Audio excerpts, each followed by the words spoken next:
بسم اللہ الرحمن الرحیم۔ السلام علیکم بچوں۔ یہ ہمارا اسلامیات کا ریسورس پیک ہے اور آج ہمارا تدریس مواد ہے وطن اور اہل وطن سے محبت۔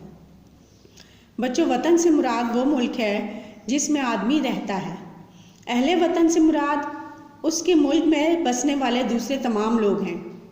وطن اور اہل وطن کی محبت سے مراد یہ ہے کہ ایک انسان اپنے ملک سے بھی محبت کرے اور اپنے ملک کے رہنے والوں سے بھی۔ آئیے بچوں، اب ہم اس سبق کے سوال جواب پڑھتے ہیں۔ پہلا سوال ہے، وطن سے کیا مراد ہے؟ وطن سے مراد وہ ملک ہے جس میں آدمی رہتا ہے۔ اہل وطن سے کون لوگ مراد ہیں؟ اہل وطن سے مراد اس کے ملک میں بسنے والے دوسرے تمام لوگ ہیں۔ وطن سے محبت کے 2 تقاضے بیان کریں۔ جواب: ایسا کوئی کام نہ کریں جو وطن کی سلامتی کے خلاف ہو۔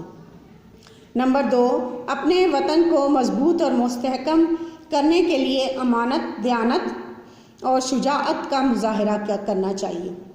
سوال نمبر 4 ہے، وطن کی محبت کے متعلق حضرت عمر فاروق رضی اللہ تعالیٰ عنہ کا کیا فرمان ہے؟ جواب: حضرت عمر فاروق رضی اللہ تعالیٰ عنہ فرماتے ہیں، اگر وطن کی محبت نہ ہو تو شہر برباد ہو جاتے ہیں۔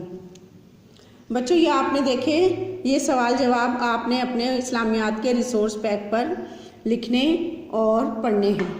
اللہ حافظ۔